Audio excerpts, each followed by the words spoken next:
Oh, this was a big one. About breach of academic integrity. We're not talking about breach of academic integrity like a student cheating on another test or maybe plagiarizing. We're talking about something that affects hundreds of thousands of students. Not like the two brothers in English. You know, they had to write a paper on their pet. Well, they wrote on their dog. So the teacher brought them up to desk the next morning. She said, look, I got your papers here. This is the worst case of plagiarism I've ever seen. These papers are word for word the same. You're both getting a 0. So finally one of the brothers said, well, ma'am, it's the same dog. They didn't see it was a breach.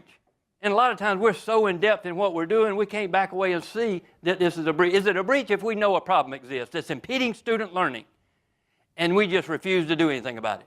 That would have to be a breach. That's why we only had one mandate in the program. We don't believe in mandates. We've been working together. But the only mandate was doing nothing is not an option. So if we know there's a problem, the question is, what are we doing about it? And if I don't know how to do it, I'll get with my department. I'll get with my colleagues. We'll figure something out. Every problem has a solution, whether you figured it out yet or not. There's a solution to every problem. Second question we asked had to do with setting standards. You know, we had some faculty like that. Well, yeah, the reason I have such low success rates, such low course of hour responses is I set high standards. And they say it like they're the only one that does. I said, well, that's fine. Wherever your standards are, not a problem. Where's your level of training, support, and accountability? That's the question. Because if it's down here and your standards are up here, that's the problem. If we can provide a level of training, support, and accountability that exceeds our standards, then we've hit the groove. See, coaches know what I'm talking about. They know come game day, you better have practiced harder than game's going to be, or you're going to be in for a surprise. What if we know there's issues that affect student learning? Affective domain's a good one.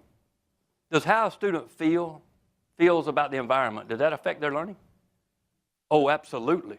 That Reimagine Award with all those international university colleges, they brought in the father of positive psychology. He talked for 90 minutes about neurological connections and how, and here's the sum of his presentation.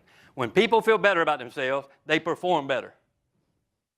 We call that common sense in South Alabama, but you know, we don't like to use the word common sense. It's just not a flower that grows in everybody's garden, is it? But we will use common knowledge. And that's our challenge. Taking what we know works and making it common practice. You ever have students like this? They'll tell you they studied 5 hours for a test, and of course it was the night before. And when you really get into their studying, you'll find out all they did was read. They never once asked themselves a question. And then they walked into a test that was nothing but questions and couldn't figure out why they didn't perform well. So sometimes we have to relate that to students also. Finally, higher education calls it positive restlessness. We're never satisfied. I don't care what we are, we're not satisfied. We're always looking for the next level. Call it continuous improvement, lifelong learning. I mean, it goes by a bunch of words.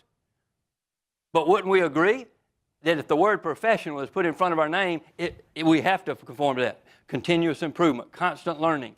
That's what it's about.